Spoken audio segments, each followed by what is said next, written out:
We back. We ready to party like William Carlson. It's been a while. It has. It is, oh my goodness. It's been a week. For for I'm pretty sure only one game has been played since the last episode. Yes. Right? Was it game four? I think it was. I think I was think it game two four was games going or on. I think game four was going on while we were playing. Yeah, that's what it was. yeah. Game four was playing while we were recording. But yeah, no, I am ready to party like William Carlson because that man knows how to celebrate. Y'all seen that celebratory speech he made? That is the most trashed I've makes ever seen makes me it someone. makes me hate Vegas a little less, just a little bit. That is like literally the most trashed I've ever seen Bro, someone. he pulled out his inner Viking. Oh my goodness. Yeah. Oh, like I thought they were gonna make him. I thought they were gonna make him step away from the microphone because he was I he swear they was on did. one. I I swear they know. did. For Marcia's so Oh my that was God. so great. But welcome back to Pod Hockey, where the NHL season has finally come to an end. Yeah, and then it comes to an end, and then the day after, kaboom, off season, Oh yeah. like instantly. Pretty much, yeah. No, it just Yeah, jumped right to it. it's also the end of our first season, which our first season is basically going to Technically. be like our first season is going to be like, oh yeah, season one, and then our We next started up episode, right around the final games of the regular season. yeah, I think it was like the last month. I think we started up. Yeah, like the Something like last that. 2 weeks or something like that. And then we basically started off with the playoffs. And now Yep. we kicked in the high gear because I think for how the playoffs went, I think we knocked it out of the park because so much has happened. I think we've done a fantastic Yeah. job both on the ice and off the ice talking about what's been going on. Oh yeah, and So it's been a lot to keep track of, but it's been fun too. it's been a crazy journey so far, and this is just season one, folks. Yeah, Yeah, like our next episode is going to be we the going up. season 2 premiere. Yes, sir. Whoa. But I guess to start with the wrap up of season one, uh, let's talk about the winners. Yeah, we got to talk about the winner. Game five. Game five. That's all I'm gonna say. I was working when this happened, and I just felt a ping go off of my phone, like during because I was like, nothing was happening during my shift, and I like as I was sitting tables down, almost every time I was picking up a manager, I was hearing ping, ping, ping, and I'm like, what's going on? I'm like, oh, this must be a great game. It must be like 5-4. I look 6-3 or something like that, and I'm like, oh, Yeah. oh, Florida just good God.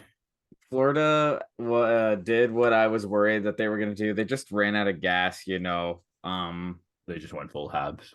Well, Florida I think was a better team than the 2021 Habs were. It's just you look at their injury list and you're like, "Holy shit, how did they even play a game?" Can we appreciate the save percentage on Bobrovsky, bro? He got turned into a pumpkin It on the struck worst. midnight in a hard way. Oh my goodness. I thought he let up all 9 goals. Apparently not. I thought he did. No, one was empty net. The ninth goal was an empty. Oh, so he let in 8 of the 9. But the eighth goal was a empty Yeah, netter.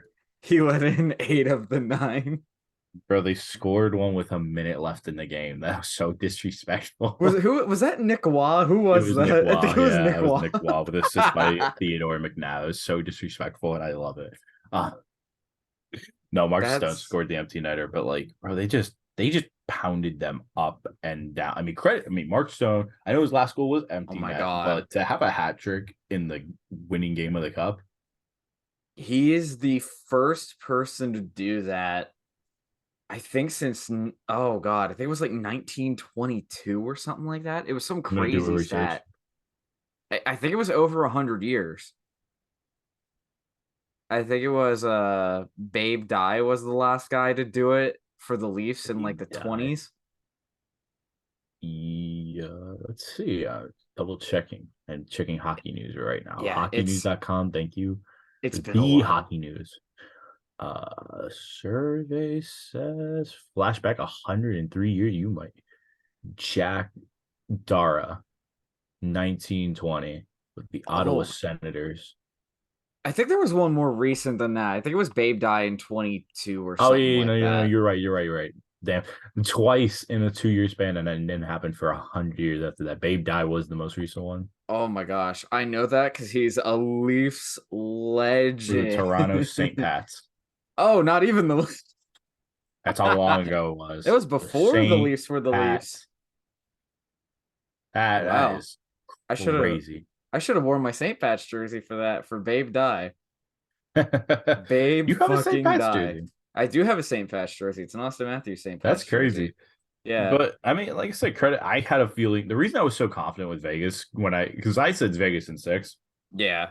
is because I knew they knew how to play to Florida because honestly they did the same thing to Edmonton, Oh yeah. And especially in this series, and I thought Edmonton was way more talented. So when I saw them just yeah. punch them in the mouth and just frustrate them the hell, and that granted, you know, Mr. Viking slash on Leon Draisaitl and Alec Petrangelo. One game, right? Yeah. Paul Bunyan.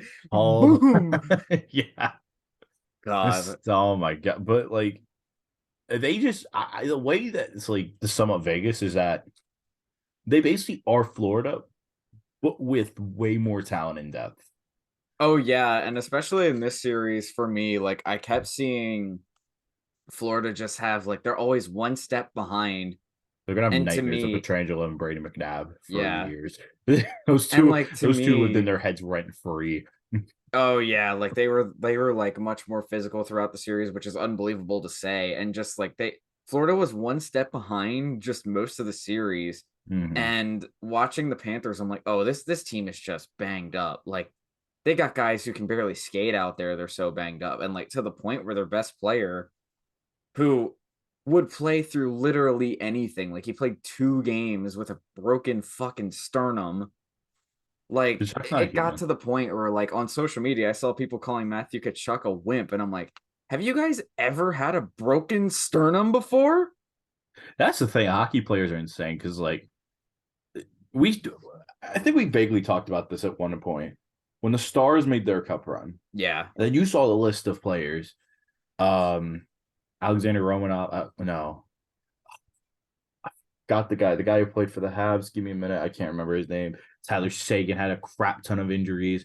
Jamie Oh, Benn was Radulov. banged. Radulov, yes. Yeah. Radulov got like some of the injuries I saw him were like insane. Broken shoulder, Tyler something with Sagan like had a his broken leg. yeah, broken leg. He was playing with a broken leg. How is that Yeah. possible? One of them was playing with like a lacerated kidney or something Kidney. ridiculous. I think that was Radulov actually. I think it was Radulov. Like Ben Bishop had some injuries. Yeah, that's why he wasn't Like playing. yeah, he was banged up. Dobin had injuries. I remember like the Yeah. list was long, and it's crazy because I can't wait to see what Vegas's side of it was if they had any. Because I feel like they might. Vegas likely did, but they kind of got lucky on the injury spectrum because it was probably more in their bottom 6 than their top Mm-hmm. 6. Just Florida's is because, going to like, be like this big. yeah. It's going to be like the whole roster. Oh, Florida's And was like everyone. It was crazy. Like, even Aaron Ekblad played through like a broken yeah, ankle, two dislocated shoulder shoulders. dislocations, 2 shoulder dislocations, and a concussion evaluation. And this is something I'm generally curious about because I know football has this as an issue. Like I said, I'm someone with like a little less experience, and you have Yeah. more. Yeah. Why is it like at the end of the season, so many players come out and the list is like a mile long. You don't see this in baseball or football, probably not basketball for the most part, because most of Yeah. the time the issues are just leg issues Yeah. with basketball players, like ankle injuries, broken legs, stuff like that. But why is it's like the list is so long and these players still like there's no regulation, I guess, in the way of like that. Yeah. So coming at it, like I've played hockey for a long time. Really it comes down to like a cultural thing. Like from an early age, you're really taught like if you can go, like if you can go through pain, like you go. Like that's the kind of thing. Like Crazy. especially like in youth hockey and especially like growing up like to the higher level you get, the seasons are so long. Like you work so hard to get to this point, like that players will push through damn near anything to get there. But there's a certain Crazy. point, like while there is like some valor in it, there's a difference between valor and just Messing up your whole irresponsible. career, Like you're risking your your life. life. Like it's irresponsible If and not fuck the necessarily career to the bit at this players. point. Yeah. You're almost messing up your entire life for I get a big moment of your life, but Yeah. Like to a point, I don't it's know. partially the players and it's partially the doctors too. Like I don't know how, with good conscience, the Florida Panthers doctor let Matthew Tkachuk go out there for 2 games with a broken sternum. Versus Sternum, how does Like Aaron you can Ekblad read go a out there with a story. broken ankle? Like, how do you skate at that point? It's because I've had a similar injury with this. So basically what happens is you tie the hockey boot, like it's so tight where it's almost like an actual like cast boot that you can Like a do, so it compression stabilizes sleeve? it. Yeah. So it stabilizes it. So like it's easier to skate with a broken ankle, but to me the broken sternum one is like really eye-opening Yeah, because that's that's your insane. bone that connects all of Like, your you ribs just together. Your heart's right here. So it's like that's just irresponsible. And you can read a story from Matthew Tkachuk's brother Brady Tkachuk. He plays for the Senators, yeah, Brady, where yeah. he literally had to help Matthew out of bed and help get him dressed for the games. Like it was crazy. What? Like if you can't even get out of bed and you need teammates to help dress, like you should not be going out there. At a certain point, it's either the coach's responsibility or the doctor's to be like, "Hey, It's some you're form of the done." team's responsibility, Yeah. yeah. It's like No, you're we will done. You be can't. this will be definitely a topic we talk about in the off season because Yeah. between that, like the long list you see after playoffs, or the fact that everything's an upper body or lower body injury. Yeah. We won't talk And about that now, but like it's one of those things that like it personally bugs me deep down. yeah. But And it could be like there's this policy in medicine called like HIPAA where like you're entitled to like the privacy, your medical records and stuff like that. So it has something to do with that. But at the same time, it's one of these things like because like upper body or lower body injury can be anything from anything, like a sprained ankle to like you broke your leg or like a broken finger to like a torn rotator cuff. Like it yeah. the disparity is crazy, and the only But even time you with like, really see it get announced is when they're out for the season. Like that's really the only time you see it. and like you talked about like the HIPAA, but like at the same time, all the other sports from European football to American football to basketball to baseball to I was gonna say Yeah, golf, but like like tennis. That's another one. Like all yeah. those sports, if they have an injury, that information is like revealed. Oh And I get yeah, because I feel like at some point, I'm thinking like the media side of it. There is a point where like you are a public figure, and that information is kind of important to know, I guess. yeah. But I don't know. So from my understanding, what the NHL teams are trying to do, and I'm not defending this by the way, No, it's I get just it. I'm putting myself in that You have the environment player because aspect, so you have a better understanding of it. because like I've been in that environment before. I've been in like the injury list as like upper body injury or lower body injury when I was playing. It's one of these things where like I've heard it firsthand where they don't want to give the other team what's wrong with the player, which is full of shit. Like, That's oh, they're crazy. gonna go out there and target you, which like to me it goes back to like the culture of hockey when you're growing up. Like if there's a weakness in it, if there's weakness in a player, you can go target that. Like you know what's wrong with them, especially in the playoffs. Like with Oh Alex yeah. Petrangelo, you mean to tell me that he didn't know that Draisaitl was having a wrist problem, And then he said, or "Hi, that I'm Paul Bunyan." Took a yeah, just or fucking earlier in running the jack season straight. when Austin Matthews was having wrist problems and Jamie Benn did the same thing. Mm-hmm. Like it, yeah, that kind of plays into it, but at the same time, it's like I have a really hard time with the upper body and lower body injury distinctions just because to me, like, it's just not really fair to the players because if you don't disclose it, it rushes them back. Like, I've seen players get rushed back from injuries They're not the like same. way before they should even be doing it. Not the same. Like, you should not be having players playing through broken sternums or lacerated kidneys because at the end of the day, it's a sport, man. Like, I get it. It's a childhood dream. You want to play for the Stanley Cup, but like, you have a responsibility to the players, for the player association, the doctors that take care of them, like an obligation for the coach to take care of his players, the Yeah. players' obligation to their families. Like, it's just not good. It doesn't sit well with me. And people go like, "Oh, these are warriors, like these are tough guys," but like, you can't be risking your life like that, because if Matthew At some point, Kachuk takes yeah. one bad hit, it's a He serious might injury. he might not ever he might not ever play again if he were to take another bad hit from Yeah. like anybody. And it's the same with That's Mark crazy Stone with to his back injury. hmm Mark Like, he Star takes that's what's one crazy bad about hit. that. Yeah, Crazy about that. And he still pulled out a hat trick in the clinching I game. That's how know. you know he was like that And you I saw a played. report about Mark Stone, speaking of that, where like his back injury was so bad that like he might not ever play a full 82 game season again. Like, he'll be in and out of the lineup. Like, he'll probably get like maintenance, like you'll see in the NBA. Yeah. But the odds of him playing a full 82 game season again is That very was probably his slim. last time this year. He didn't even play a full I don't even think 82 he this did. year. Yeah. I I don't don't even even know how bet many it's games he played this season. Not many. I can give you a full Maybe answer of that. 20, maybe. Mark Stone played. Yeah, actually, yeah, you're completely right. Oh, and that's the postseason. Like, not many. 43. 43 games So this half the year. season. That's more than I thought. The last time he's played anywhere near 80, Probably with the Sens. 2017, maybe. that 2018 season, he got Yeah. traded over from the Sens to the Golden Knights. He Yeah. played 77 games, and it's continued to kind of go down. 19, he Yeah. played 65. 20, he played. Actually, no, 20 was his last full season. He played 55 games. That Okay, was so it like the was 60-game close. season. Yeah. But like, And then goddamn. 21, he only played 37. He was out long term, but pretty much like half Yeah. their team was out long term. That's why they missed the playoffs. God, I wish that would have happened this year. Anyway, Yeah, it happens. he played 43. So Yeah. yeah, that's tough. But we're not Yeah. going to use that to drown out the badness because bad side because you know what? There's a lot of goodness, the Oh good yeah. stuff that came out of winning the cup from seeing, like I said, the victory speech from Carlson, Mark Chasseau, a lot of.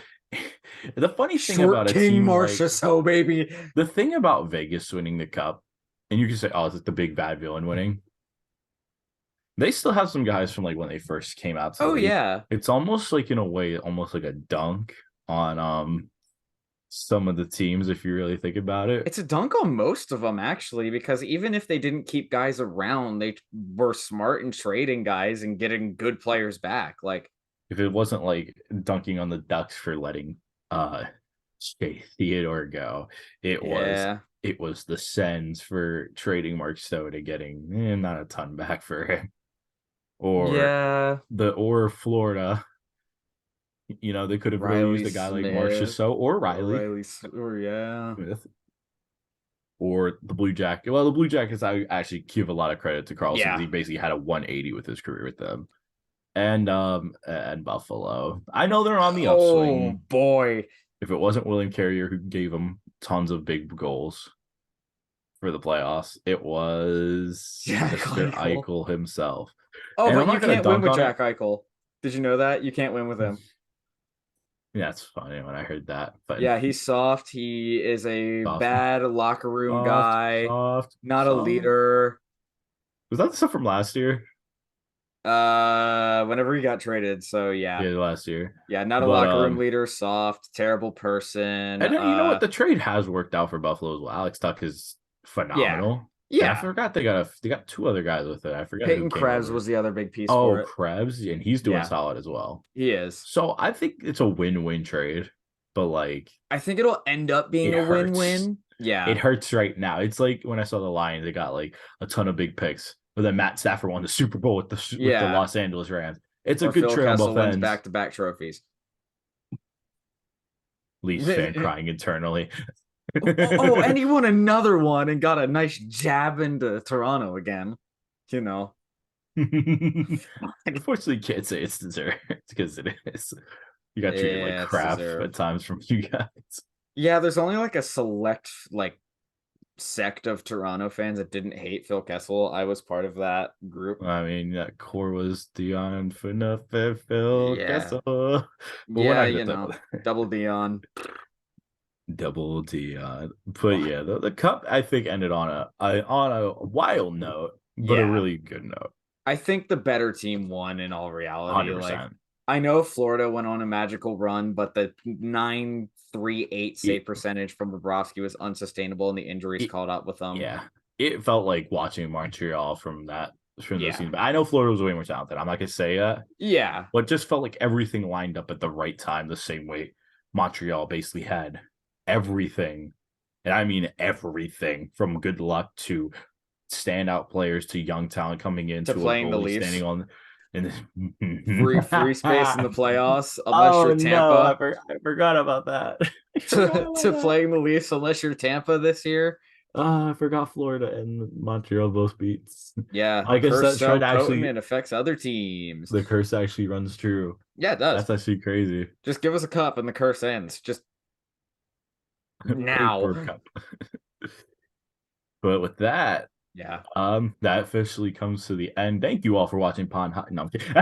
Yeah, yeah. But before we hop No. off of the Stanley Cup playoffs, we're like I think we should do a way too early, just June 21st to next year. Who do you think is winning the Stanley Cup and why? Oh God, even before free agency Yep, starts? before free Oh agency starts. God. Give me a minute. Crystal ball. Gonna look at everybody. I'm Golden's just gonna not lose even a gonna few think players, but about they're it. gonna keep their course. Yeah. So I don't believe they're gonna run it back.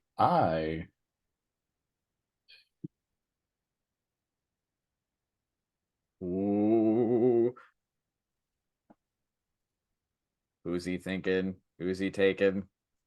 The anticipation. I'm gonna take a gamble here, Yeah. and you're not gonna like it. Yeah. Boston. The reason I say Ooh. I think they're gonna get some. They're gonna find a way to either keep Bergeron or keep Krejci.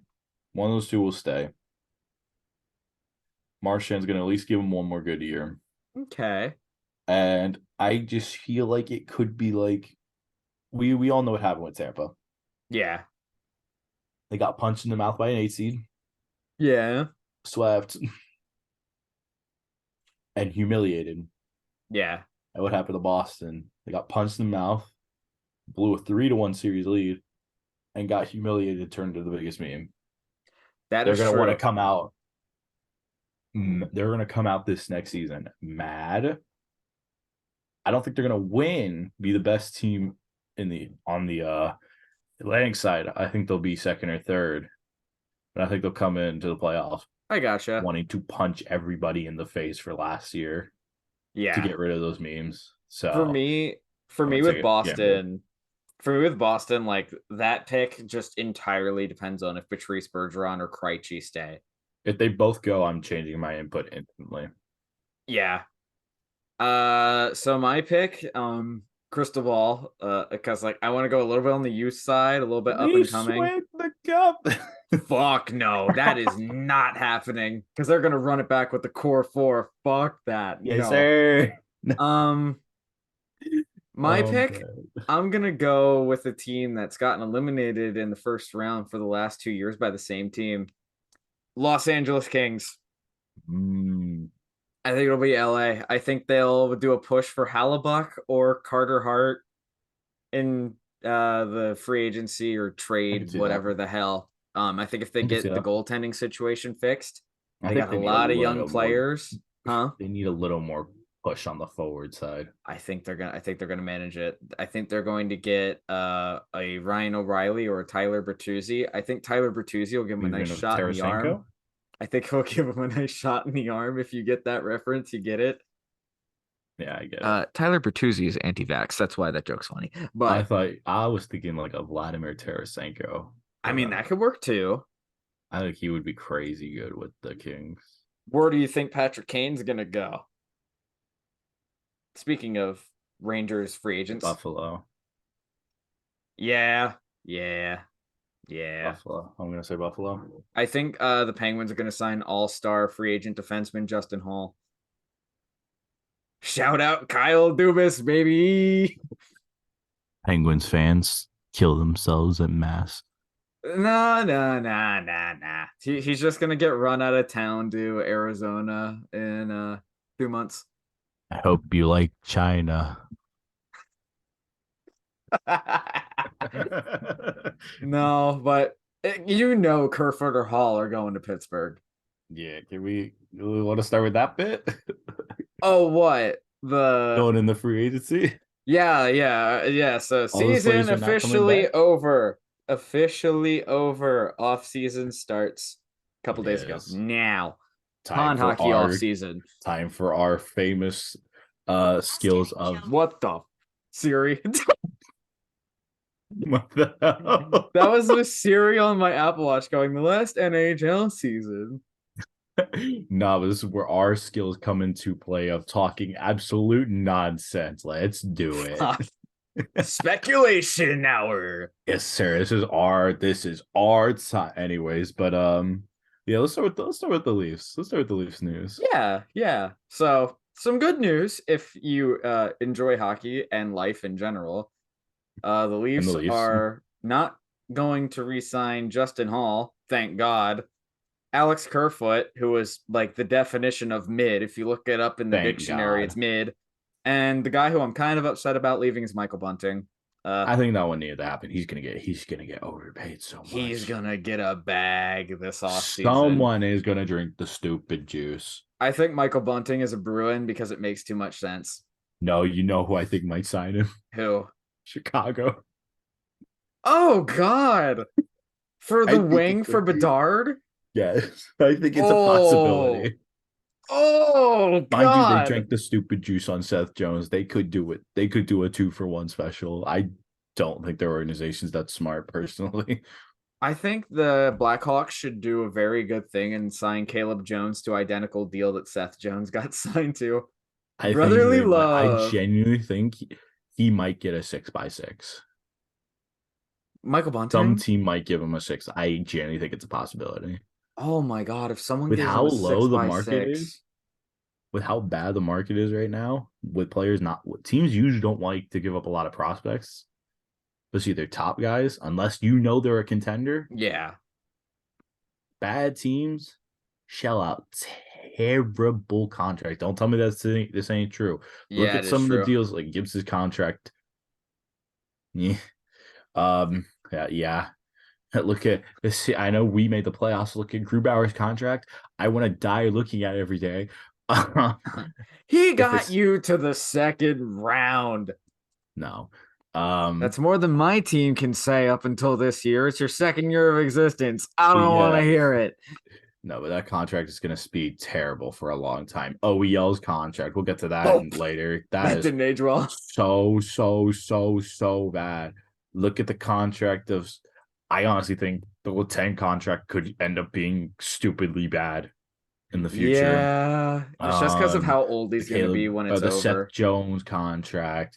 Terrible. Who remembers some of the contracts the Oilers gave out back in the day from Milan Lucic, Andre Shakira, Oh Chris God, Russell, Drake fucking Kajula. Drake Kajula. Dude, if Peter Chiarelli ever sees an NHL front office again, I don't know how in the hell. I swear he's working for like Boston or something. He won a cup with Boston somehow. Oh my God, that's so funny as well. I remember that. How the fuck did that man win a I'm doing a You mean to search. tell me the Bruins won a cup with Peter Chiarelli as GM and the Leafs haven't won one since 67?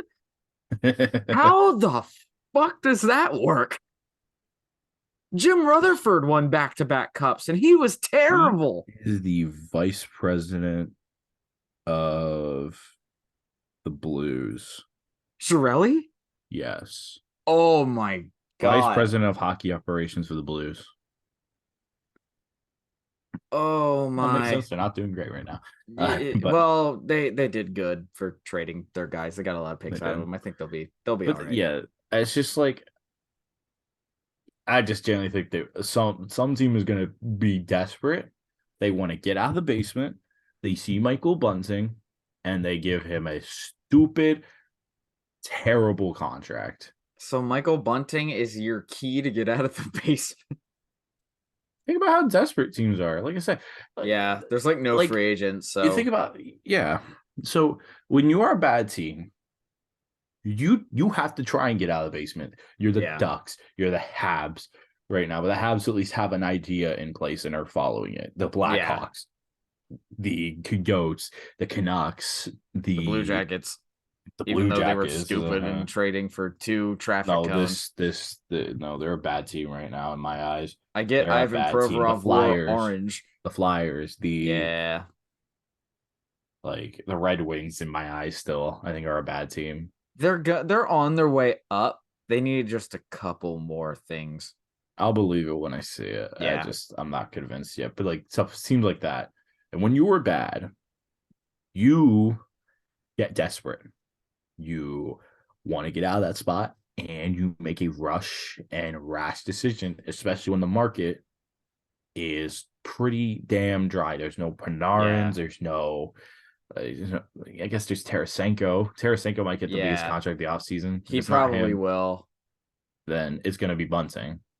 And the thing So with the Blackhawks, they need to be really careful about the money they're shelling out in free agency because they don't have a ton of room. that's crazy to me because they were terrible last season. Partially because of the contracts they gave out. Like they got out of Kane and Taves, but like they're not immune to signing bad contracts. They're not. Like, especially if As they we've sign already said, Bunting to a Seth Jones. if they sign Bunting to a 6x6, like what the fuck are you doing? Because like in a couple of years, if the Blackhawks are going to be good, he's gonna be like a third liner. Mm-hmm. Like, trust me from experience, like you can't be paying a third line guy $6 million. No. Like that's not Or a you end up formula in for Predator success. situation. Yeah. Yeah. But man, that's where I see that happening. Maybe this is the inner pessimist in me, but I just don't think a big team is gonna want to shell out the money. Or maybe he ends up like a Taylor Hall situation where it's just really awkward and the team doesn't want to get him. He goes to a bad team for like a small deal and He gets a gets one traded. year he gets a 1 year plays for the worst team imaginable, gets Goes to traded to like the Ducks or something, plays good there, gets traded traded to to the like Bruins, it and then would be haunts very my fun dreams for 2 years. right next to Taylor Hall. Fuck. But yeah, no. So that's where I get up with. Yeah. But yeah, we'll definitely be covering the big free agents. So I think once he comes out, I need to double check who the top like 50 or top 25 free agents are. I don't know if There's that's out yet or there's not. not really that many. It's like a lot of depth players, but the problem with depth players in free agency is that people are going to overpay them. Sportsnet gave something top 12 UFAs of 2023. Yeah, and it's underwhelming list. Number one is Dmitry Orlov. He's getting the biggest deal. Yeah. Oh yeah, no, he played great with the Yeah. Bruins. Ryan O'Reilly, I think Dmitry Orlov, it wouldn't surprise me if he stays in Boston. Barbashev could get a big fat stack after that playoff run. Yeah. I think he'll get somewhere around 5.56. Tyler Bertuzzi, Yeah. Matt Dumba, oh god. That list Patrick already. Kane, Who's Tarasenko, injured, Bergeron, who's probably retiring. Alex Killorn. Yeah. Wait, Michael Bunting, Max Domi, Domi could, Aiden Hill. Oh god, someone's gonna be stupid to pay a big contract to Domi. or Aiden Hill. Aiden Hill's going to be the next Matt Murray. Are you kidding me? Oh god. Someone's going to sign Aiden Hill to like an $8 million deal. I mean, the best players I saw on that list: Bunting, Tarasenko, Orlov, and Killorn. And Killorn has the brakes beaten off of him. Like he's not 2015 Killorn. He's not looking too hot. He took a beating this season. Like, oh yeah, physically. yeah. Like It's really going to be trades. Yeah, but I also think this is gonna be the year you see some of the worst contracts. Yeah. And you saw the caps going up this year, ain't it? By $1 million. Thanks, Even if Gary. so. Dude, Thanks, Gary. $1 million is like nothing in terms of salary cap. I know, but when the cap goes up, the team spends stupid. You mean when Arizona fucking moves finally? You mean when they're still paying OEL? Dude, They're okay. still paying I OEL. gotta talk about OEL. We have to, because I just So find it so amusing. I saw who remembers the trade from Arizona to Vancouver? If you raise your hand and laugh, you're like the rest of the league. Oh Oh my man. good God, that trade was so bad. And I was Louis talking to you about Erickson was in this. that fucking deal. I know. Stop it. Yeah, Stop it. You he's know. buried in the Coyotes. Like they have him Stop for one of it. the salary retention Stop spots. it. No. No Louis Erickson's chance. on the Coyotes, Oh my technically. God. That's so bad. That's so bad. Oh my God. No, Dude, but the Canucks are really good at acquiring like old Swedish players who like just finished the prime of their career. Like they're the masters at it. Like Louis Erickson after his time in Boston looked great, gets to Vancouver, massive flop. OEL, hidden gem in the Western he Conference, was goes to terrible. Vancouver, lays an egg. Like I mean, to be Jesus. fair though, he was getting really bad in Arizona when they traded for him. Yeah. It's also hard to look good for Arizona. Like, Yeah, but he had massive, massive, massive regression. yeah, partially because he was the only fucking player there. Yeah, even so, it's one of those things where the trade made no sense when it Oh, came through. Made yeah. no sense when it came through. And after 1 year, Vancouver said, "All right, we're done. All right. Bye That bye." sucks. They they bought out his contract. And for Yeah. anybody who does not know what contract OEL got, he got oh my God, I cannot believe I'm looking at this. I'm gonna puke looking at this contract. Like I wish I could get this money in my life. He got an 8 year, $66 million contract for an annual cap hit of $8.25 million per year from 2019 to 2027. Oh my God. 2020, he's halfway through that deal. Yep. All right. I also have the trade in front of me. Are you ready for this? I don't know if I want to hear. I might throw All up right. looking at hearing it because I know The it was bad. the Arizona Coyotes acquire the ninth overall pick in 2021, which turned into Dylan Gunther, who's a very good prospect, Yeah, I and remember he forwards took this one. Louis Erickson, oh God, Oh my Jay God. Beagle, oh God, Antoine Roussel, oh God, and a second round pick in 2022, as well as a No, seventh in 2023 in exchange for no. Oliver Ekman Larson and Connor Garland. Yeah, Garland wasn't great with Garland's at the. least useful. He wasn't good with the Canucks either, but No, but he was it's sad useful. when the Canucks won that trade. The Coyotes somehow got Dylan Gunther out of that Lost that and trade. won the trade.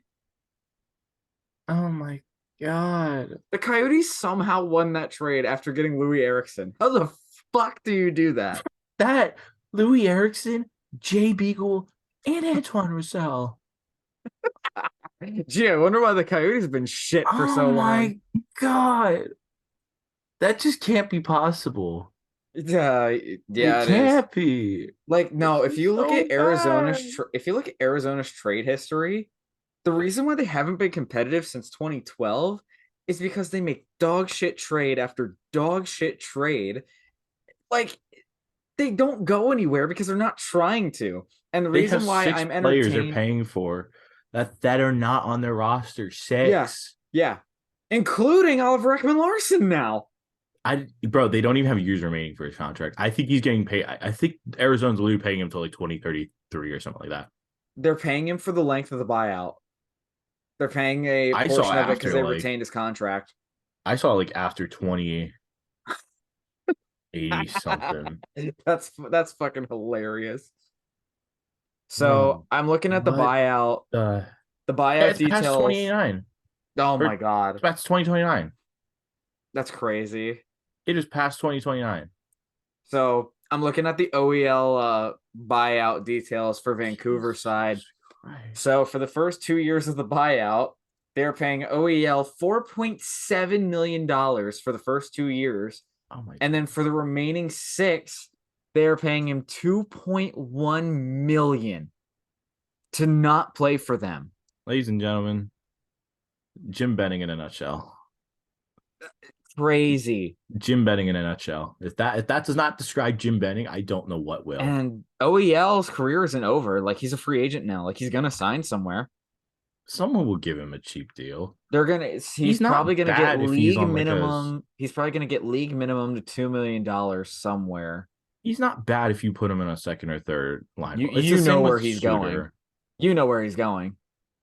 Do Come I? on, come on. You know I where he's don't. going. Come I on, actually don't.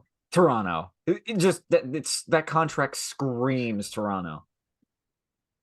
I would They don't really have a lot of cap space, and if he's going for league min to 2 million, third pairing defenseman replace Mark Giordano. You know who I thought he was going to go?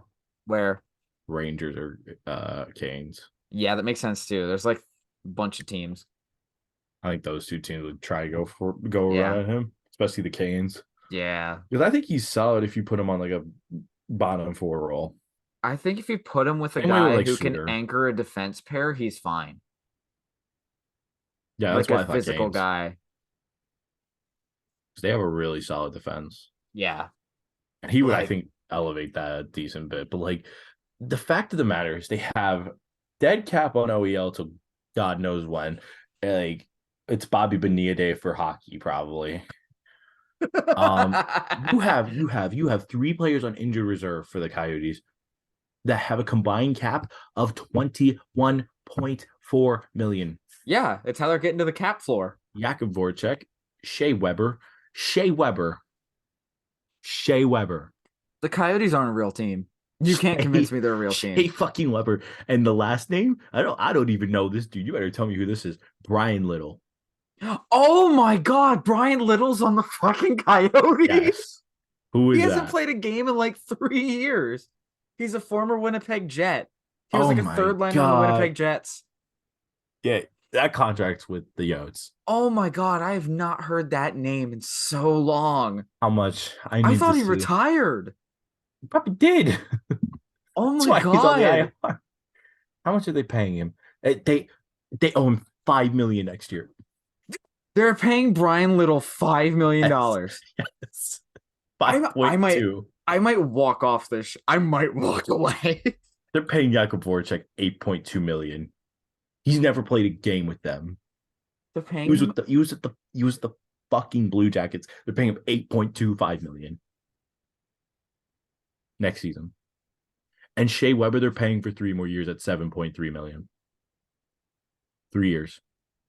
Dude, the Coyotes aren't a real team. They're not. They're just not. There is no shot that they are a real goddamn team.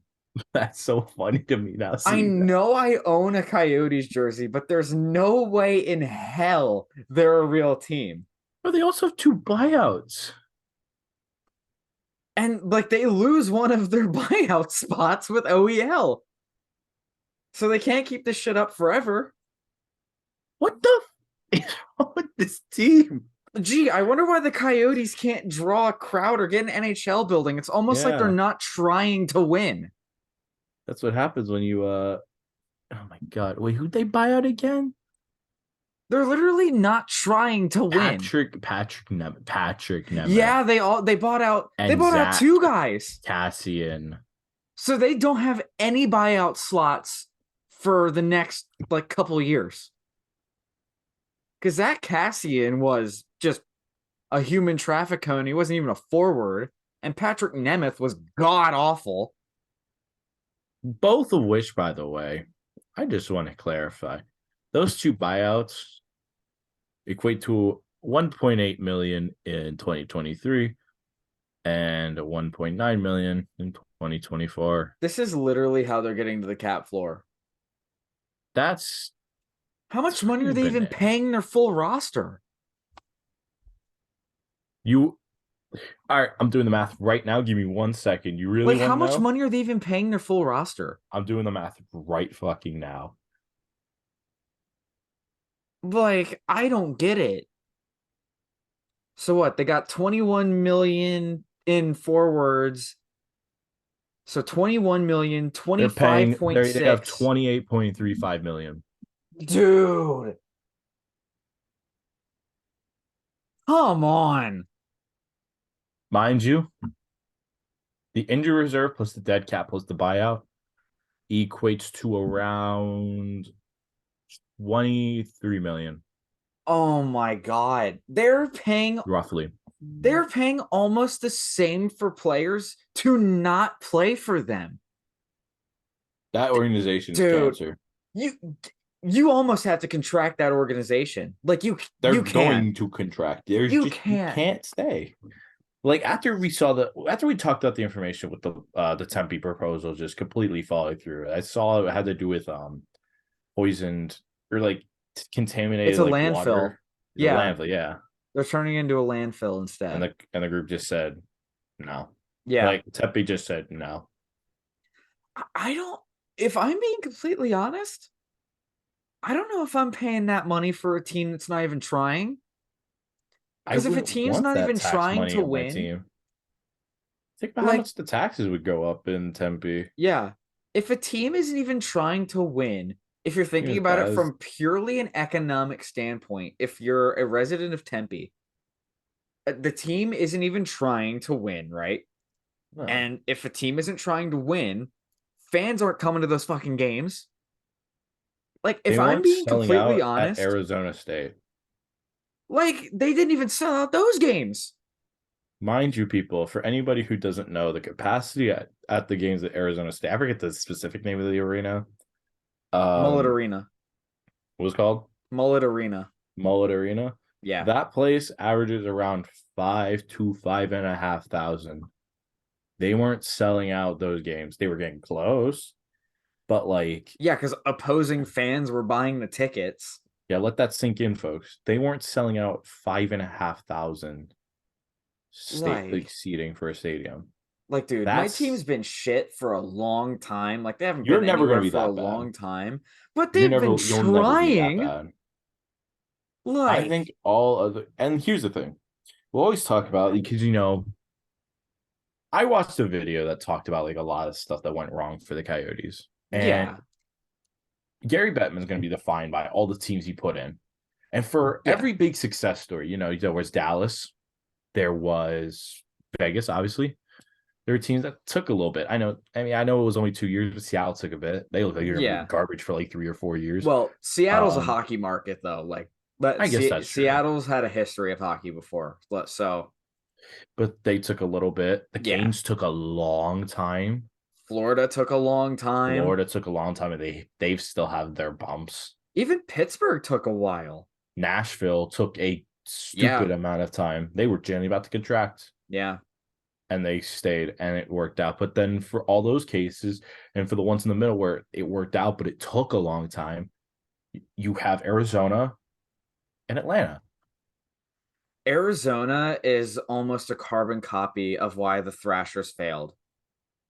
I think Because it's worse. arguably it's worse because the Thrashers had terrible ownership. I think they were in the NHL for 13 years and made the playoffs one time and got One time, swept. And got man. I think it swept. was with Kovalchuk. Yeah, they got Yeah, they got swept swept. too. Yeah, The with Don Waddell. Coyotes, Don Waddell was the GM there. yeah, Now I think he's with the Canes. yeah, something like Um, that. But like the yeah, no. Coyotes have been around for way too long. They And what? came They've been in on, 95? yeah, they've been on one deep run. One When was that? 2012. They made they lucked their way into the conference finals. I don't even know who was on that team back then. Shane Doan was on there. Ray Whitney Oh, was Shingo. on there. I think Teravainen was on there. Really? Hmm. Yeah, but the Coyotes in the last like 5 years have not been trying to fucking win. They just haven't been. It's just, and it's painful because you see like all the different guys. I mean, they've had organizational issues. They literally were owned by the NHL for 3 seasons or something like that. Yeah, I think that was the time when they said, "Hey, let's make Wayne Gretzky the coach. That'll yeah. put asses in seats." No, it did not. And the biggest But problem I have with the Coyotes is you have big market teams like New York, Toronto, Vegas, LA, Seattle, even Philadelphia, and like every Canadian team who gets strapped by this hard salary cap system that exists for teams like Arizona to do this shit. And the salary cap never goes up because the NHL doesn't make revenue from this fucking shithole. I mean, the Like, Sens did it for a long time until it's Eugene Melnick finally croaked over. it's literally a shit stain on the league. Like, you can't. It pisses me off because big market teams are just strapped and they can't get better players, and like really good teams can't maintain or compete for championships for a long time because of teams like this that don't even try. Like, in my opinion, the NHL should do what the NBA does with the luxury tax because it'll generate the league more revenue for cases like the Coyotes who don't even try. Yeah, Like, because that's like, my main problem with this. yeah, because it happened for a while. Like the Coyotes have, literally just the prime Yeah. definition of it. Uh, the Oilers, until they got McDavid, were pretty much that to a T. Yeah, but the The Oilers had a Sens, rich history before they were doing it. Like, it's one thing to yeah, do it for like a rebuilding window, which is what the it, Oilers did. that was for And a it's, long time though.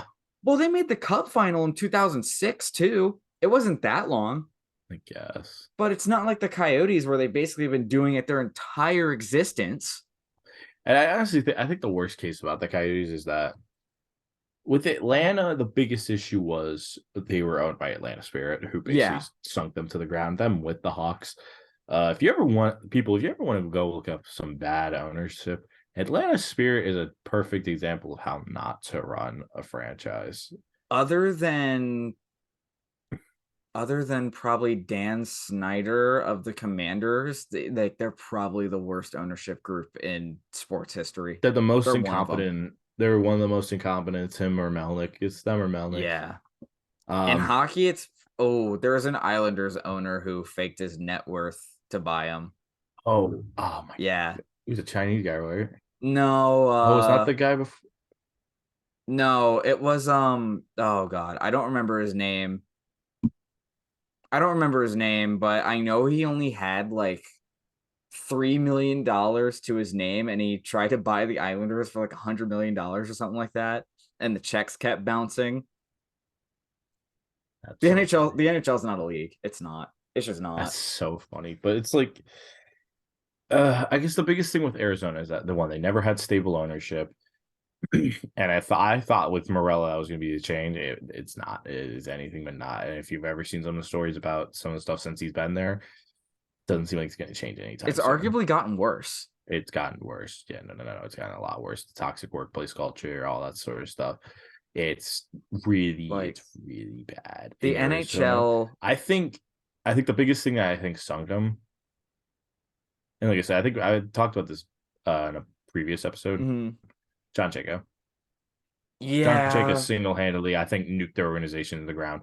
Any sort of decency or reputation they were starting to finally get back, he sunk it he into the sunk it. ground. He He sunk it. It's single-handedly between that nuked and their just shitty organization to the ownership. ground.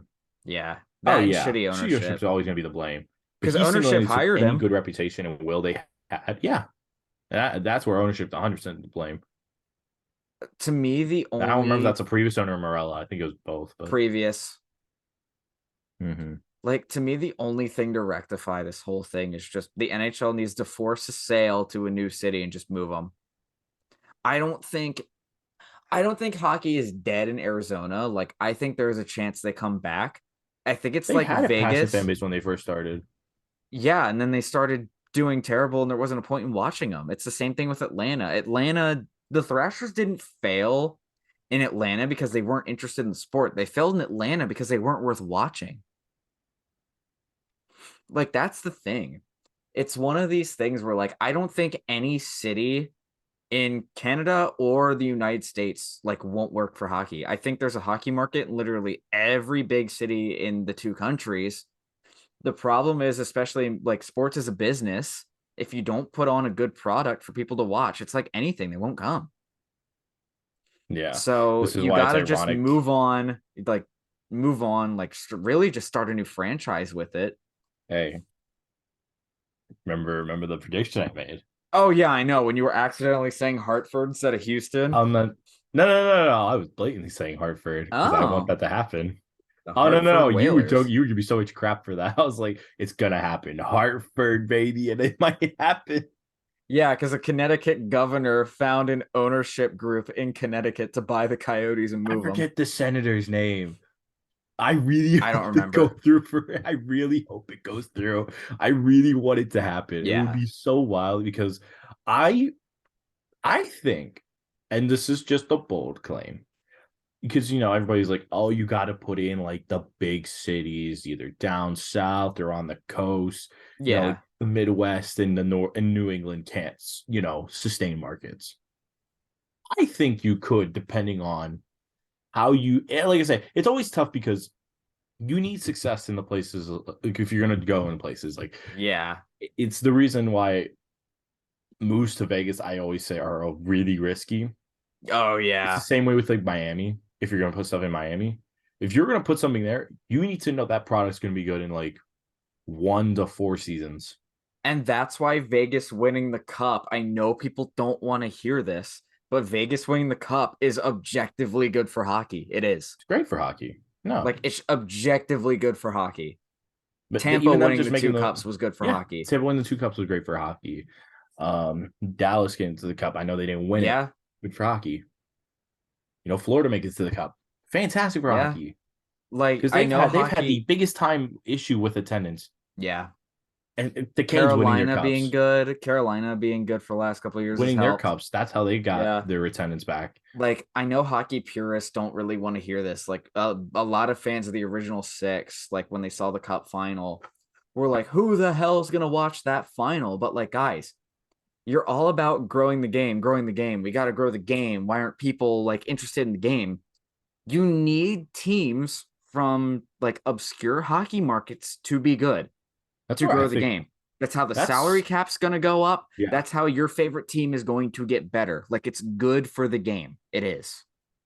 Like talk about markets. Like you don't like. I think places like Hartford Mm-hmm. and Providence Providence is would get decent. Salt could Lake get decent City. markets. Salt Lake City could be a great place. I even think this bold take here, a place like South Dakota could get a big market. Yeah, the problem is just like there isn't a huge city there. No, the Like biggest there, one is I can't even name Sioux it. Falls, I think. Yeah, Either Pierre or Sioux Falls, I forget. It's one of those yeah. two. So they don't But have big cities, but I think heart hockey could thrive in places like that if I you think do you it the put a right minor way. league. I think you put a minor league team there. Yeah, I could see that. I don't think you put an NHL team there, but I think you put a minor league team there. But NHL could succeed in places like Hartford or Providence. I believe. I Yeah, truthfully believe that yeah. in my heart.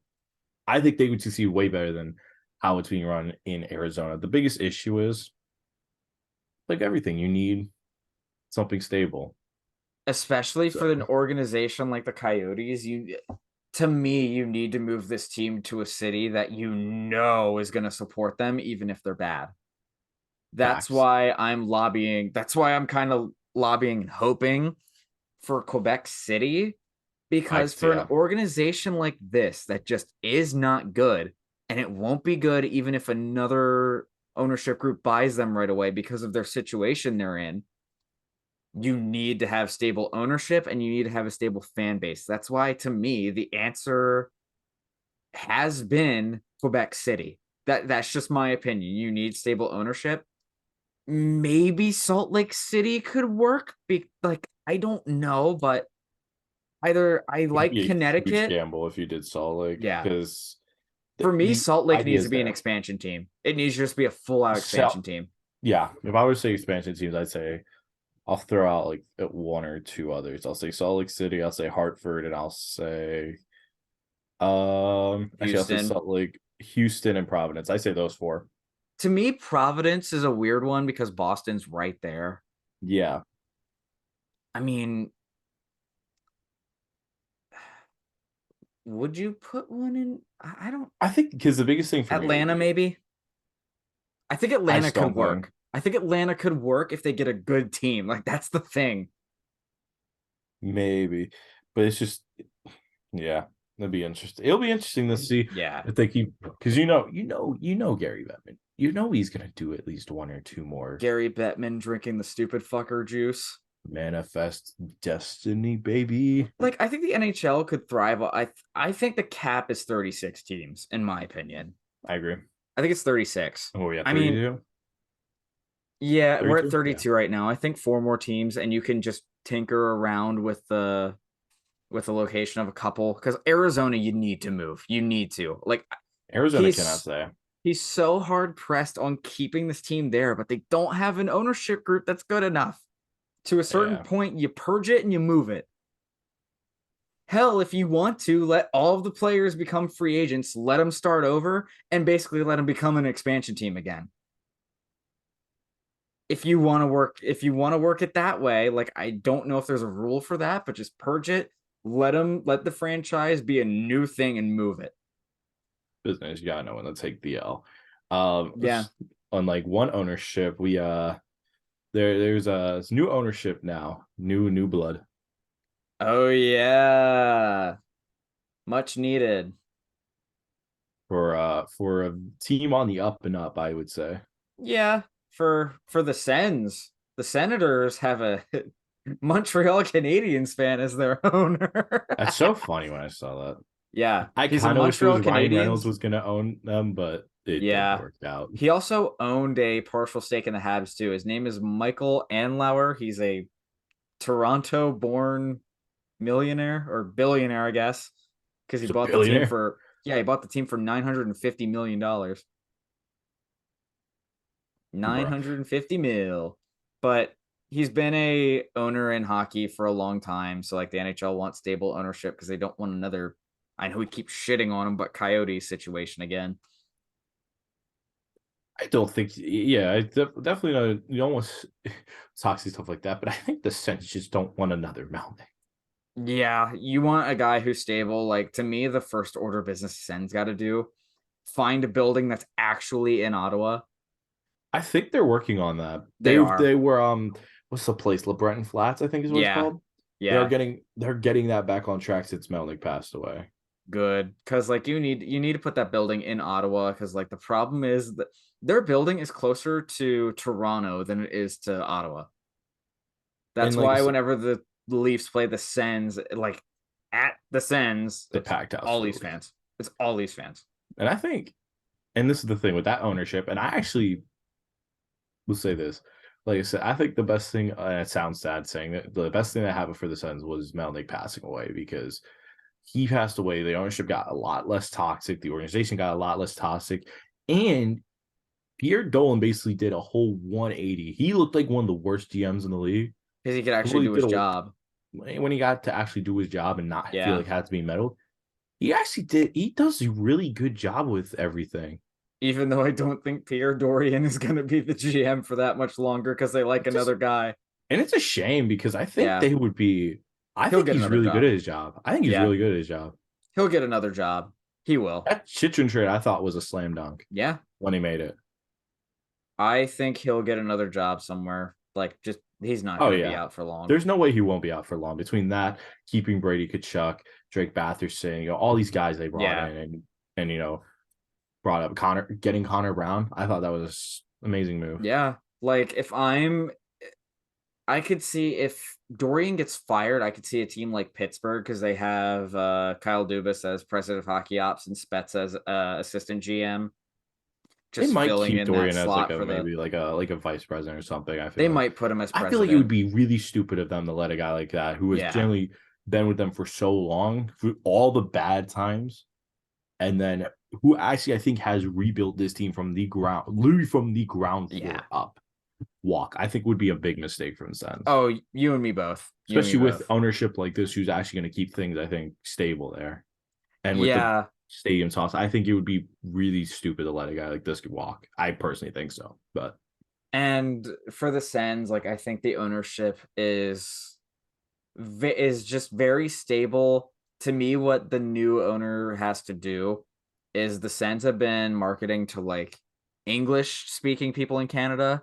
But what they need to do is Ottawa is very close to Quebec. Like you go across a bridge and you're in Quebec. So oh really? to me, what Ottawa needs to Hmm. do is they need to market themselves to French speaking people just to be able to fill the building more, like Yeah, I think they draw in should more get to revenue. both ends.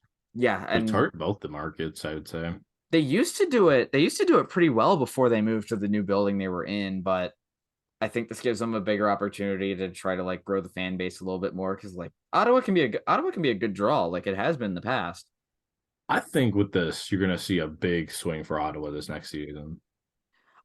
I don't necessarily think they're a playoff team yet, but I think they're close. I To me, think it's they're like right another there. Buffalo situation where they can, but they probably won't. Just because of how many good teams are in the Eastern Conference, That like is true. you don't know what They're the in Penguins the are going to running. be. You don't know what the Caps are going to be. The Red Wings could flip. Like you don't know. The Habs could flip. Yeah, there's gonna be a lot of intrigue in the Atlantic side. The Eastern Conference The is going to Eastern be good side. again. The Eastern Conference is gonna be so good Yeah. next season. So, but yeah, I guess trying to think what's next. So Still got a few things. let's do a fun thing. Which one? The Flyers unveiled new jerseys, which personally I'm a fan of. I like it. They did a shout out to their 90s uniforms. They changed from the brighter orange to burnout orange. Just chef's kiss. I might be in the minority Ooh, of fans outside of Philly. bold. I love those jerseys. I love the burnout. I think They those are remind me cold, of the actually. Lindros era and the Legion of Doom era. I love it. I love it. Those are nice. I'll give them that. Oh yeah, like I know my mom's a big Flyers fan. Like she loved those jerseys. Like they're great. I love them. I think new look, maybe some new hope for Flyers. Trying to grasp at straws. The new era of orange. The new era of orange, baby. Yeah, they won a trade though. It's a step up. It is. Now don't do anything dumb in free agency, please. Signs just like the dumbest Michael person. Bunting for $10 million a season. Aiden Hill to a 5x5. God no. Um, speaking of teams in the Metro, I know this wasn't on like the list to cover, but I found this like a kind of interesting topic. I was listening to the Steve Dangle podcast this morning when I was at the gym, and they were talking about something pretty interesting. There were reports about the prospect from Russia, Matvey Michkov, potentially doing a similar thing that Yarmir Yager did back in the 90s, where like teams were calling him, like asking if he was going to get picked, and he's like, "Yeah, I don't know if I'm leaving Russia or the Czech Republic anytime soon." And then he calls up Pittsburgh and he goes, "I'll come over today if you pick me." Now, Michkov's representation has kind of been quiet in terms of interviews because, like, apparently he has like one team that he really wants to go to, but other Really? teams don't really know that because he hasn't really talked to them. And the team is at eighth overall, the Capitals. He wants to go to Washington. Now, Stop. yeah, he wants to Don't go to give me this Washington. false hope. No, Don't give me this false hope. from what I've been hearing, he wants to go to Washington to play with his hero Oh, Ovechkin, which like who wouldn't? So God, make it that being happen. said, Make it happen. if I'm another team and I'm kind of seeing this, I'm calling up the Caps like maybe Arizona calls them from 6 and they go like, "Hey, we know you want this pick. Trade us a second and you can pick him." Like I think Michkov goes to Washington.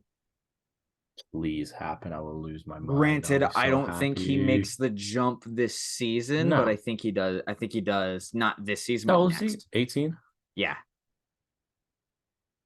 That would be crazy. Oh my goodness. that kicks that rebuild off pretty well. I mean, If you, from what I've seen, like if you, I'm advising everyone, like if you have the time, look up Matvey Michkov highlights. The kid is I'm so glad you told me to look. I he is looked him a up. Connor Bedard comparable. Like in So much fun to watch. any other draft, this kid goes first or second. And the only reason he's not is because of the war in Ukraine right now, where information is shaky at best, where you don't really know, Yeah. information isn't coming out as much. Like we haven't seen something like this since like before you and I were born in like the 80s and 90s, where like you just don't know. Yeah.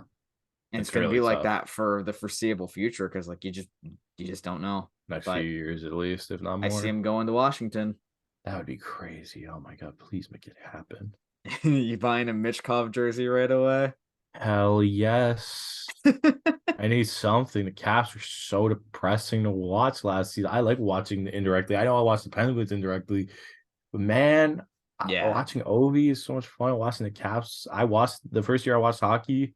it was a Was Caps that Cap? because Was that playoff run when they won the cup? yeah, You guys saw that in which was the Vegas season. also good for hockey. So Because good for hockey living in seeing Ovi Maryland win the at the cup. time, playing hockey, I remember the year before they won the cup, tryouts for the team weren't like that big. There weren't that many guys out there. And then No, the year after the Caps won the cup, our tryouts tripled in size. Tripled. we So needed many it more people wanted to so play. bad. I was so sick of seeing them lose the I like watching the Penguins and all. I hated seeing them lose the Penguins I every wasn't because I'm a single Pens fan. time. I wanted to smack my head against the TV screen when I saw that game, and I was like, "Oh, it's happened a lot." I'm like, "What do you mean?" And I'm like, "Oh, it's happened like 6 different times," and it just hurts. But Benino, Benino, Benino, Benino, Benino, Benino, Nick Benino. fuck up. uh, Oh, yeah. we missed something pretty big. You missed a few signings, Yeah. actually. Let's talk Let's about start the with the biggest small one. one. Let's start with the small one. You want to This start with a small quickly. one? Start with the small one. Habs resign or resign Resign.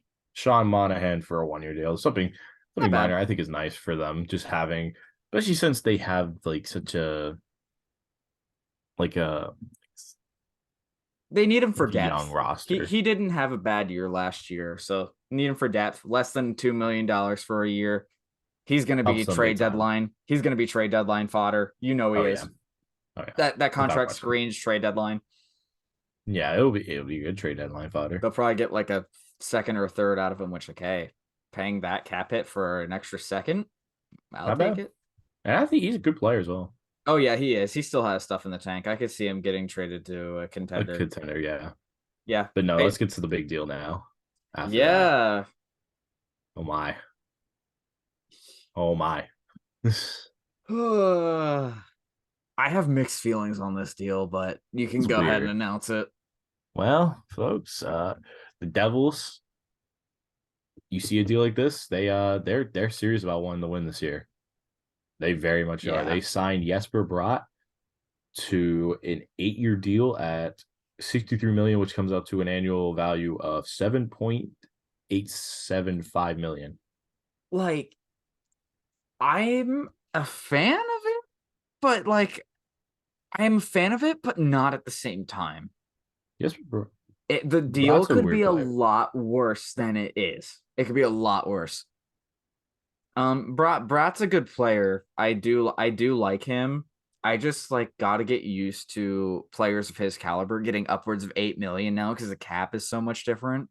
To Yeah. me, the Devils have been really, really good about the contracts they've been signing. I think the way I look at it, I think they look at Brot the same way, like, like the Islanders, they're big defining players, or Chris Kreider and Mika Zibanejad, Yeah. until they signed Artemi Panarin. Oh yeah. And I think they're looking at Jesper Brot the same way as I think the Rangers look at a guy like Panarin, a guy to, complement what Jack Hughes does. Jack Hughes is their shining star on the team. Oh yeah, and And that Jesper that Bot, contract's gonna be a oh steal. yeah, no, that one's crazy good. And It's Jesper already a Bot's someone steal. I think is only getting better. It's gonna be better for at least till like the last 2 years of that deal. Yeah. Like he will serve that contract out and then some by the time it like gets to being like feeling steep. So I think with everything here they made, I think personally the right call easily. Oh yeah, me too. Like I think overall it was a good signing. Very good plan of getting out in front of his golden years too. He had a pretty good season this year. He had 32 goals and 41 assists for 73 points in a full season. It's definitely gonna be Um, interesting though. his last 2 years have been pretty good production. He had dual 73-point seasons in the last 2 years. So Yeah, and the good thing for them as well is with a guy like Akira Schmidt and even Blackwood, if they need to keep him, if let him walk or whatever, they don't have a stupid amount of RFAs. no, they don't. The biggest ones they need to decide are Timo Meyer, Jesper Boquist, um and Igor Sharangovich. Sharon Govich. Sharangovich. I'm bad with names. Yeah, Those it's a three, and they tough have name. and they have around 27 million in cap still to easily play around with, even with that contract. Yeah, to me, the biggest thing for them, They're in good hands right now, even with that yeah, contract. It's a little heavy, but it's like they you're need to not going to need be to worry about that till later. they need to be careful with Timo Meyer. That's the That's the one. one glaring thing. You cannot pay Timo Meyer double digits. No, especially because I don't know if it was just trying to get used to things. He Yeah, stunk with that. yeah. Like to me, you He was just trash with the Devils for most of the season. if you can get Timo Meyer to an $8 million deal, 8.5, I think they're in good shape. It would To still me, give the you about bar is 18 million. 8.5. That's the max. It would still give him about 18 million to play around with. Yeah, To bring back their RFAs, have another goalie after next season because Akira Schmidt's an RFA after yeah, next season.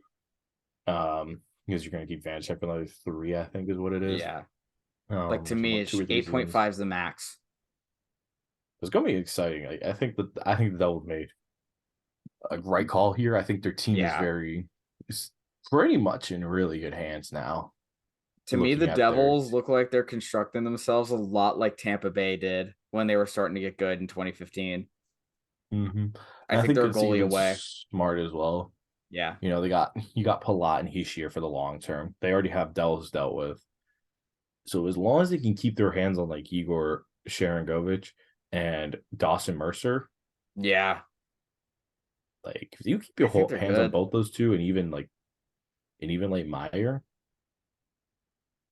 I think the Devils they're win gonna the be division scary. next year. They're gonna be scary for at least the next 5 seasons. I think the Devils win the Metro next season. I think it's definitely a possibility unless the Yeah, Canes keep up what they do. that's true. We'll see. But We what will do we have? see. Oh wait, we got a big thing left I missed. We I missed got a one last thing. It's a big one. One last thing, which is kind of a fun fact about me too, included in it. So, the Hockey Hall of Fame class of 2023 was announced. A couple of big names in there, actually. So, One I can say I know. the inductees are Ken Hitchcock as a coach, Pierre Lacroix, um, Carolyn Ouellette, Pierre Turgeon, Mike Vernon, Henrik Lundqvist, which to me is King the biggest name. Henrik. Well deserved. And I'm the so happy. only reason I kept this name last is because there's a fun connection between he and I. The last inductee is a former Penguins goalie, Tom Barrasso, two-time Stanley Cup champion with Pittsburgh. Um, fun fact about Tom Barrasso and I is we are cousins. What? Yeah, I'm cousins with Tom Barrasso. So when I was first starting to play hockey, people in my family were like, "Why don't you play goalie for like the family?" Because like we have a family member who is a cup champion. So What? I didn't end up doing that. Yeah, yeah. I don't think I ever told you that. You That's crazy. Yeah. We're You have a pretty relative. we're That's pretty distant cousins, but we're still even related. so like Yeah. that's crazy to me because the only other story I've heard about someone like related was I went up to an event up in Wexford and Mm-hmm. my Uber driver it was with me and one of our friends. Yeah. You know which one I'm talking about. Mm-hmm. And the Uber driver told us he was cousins with Brandon Saad. Oh, Brandon Saad's a Pittsburgh Yep. boy. That's why. When he won the cup. Yeah. He was at this event. It was like a log cabin up in Wexford Mm-hmm. where they were throwing a giant party. He went to it. It was telling us all about it because we were going to the same place. And I Yeah. was like, that's crazy to know someone like that. Like that's wild. Yeah. It is really crazy because like I have that cousin connection. I know a couple of guys who have been drafted in the NHL, so like it's kind of crazy. Like It's wild to know that. I'm waiting for a couple of them to make NHL debuts. A couple of them are still in the minors, so I'm hoping. That's crazy, bro. I'm hoping Congrats to we'll Tom see. Barrasso. Yeah, Congratulations to Tom Barrasso and all the may others, especially King maybe I'll Henrik. get invited to the induction ceremony. Oh my I god. Yo, I might. We'll see. I don't know. if you do, Oh, if I do, I'm making content there. 100%. you You guys are have getting a special to. It Hockey gotta Hall of be this. We Fame gotta YouTube get a video. special for this for Pond Hockey, Yeah. 100%. Not trying to content farm, but an experience like that, like when you Yeah. see something like a Hall of Fame induction, that's a once in a lifetime thing. Like, you Oh have to yeah. get memories of that. I'll show you guys. Well, I've touched the Stanley Cup twice, so it won't be the closest I've ever been to the cup, but It's up it'll be there. third time. Be up there. Yeah, it'll be cool. I'll be up there. I'll single-handedly curse a team. I'll wear a jersey of a team I don't like and just rub my hands all over the cup. Jinx your team for the next 2 decades. I probably did that on accident, but it's okay. I touched the cup when the Pens won it twice. That's funny. Twice. Yeah, I did it Oh twice, my but goodness. to me, the guy who I'm like super happy for is Henrik Lundqvist. Like the guy, I saw a lot of debates online whether or not he deserved it, but like No the chance he guy deserves was it. one of the best goalies of his generation. Like I know he never won a cup, but like there are a bunch of Hall of Famers that never did, and I mean, just he got as close as he possibly could have. oh yeah, and like you cannot tell me like for the people like listening to this, if you watched hockey in like the mid 2000s to like the late 2010s, you know a goalie in the top two, and most of the time was not number two, was Henrik Lundqvist. It was Henrik Lundqvist, Carey Price, and Marc Andre Fleury. Those Yep. three were the guys, and all three of them are Hall of Famers. All of them.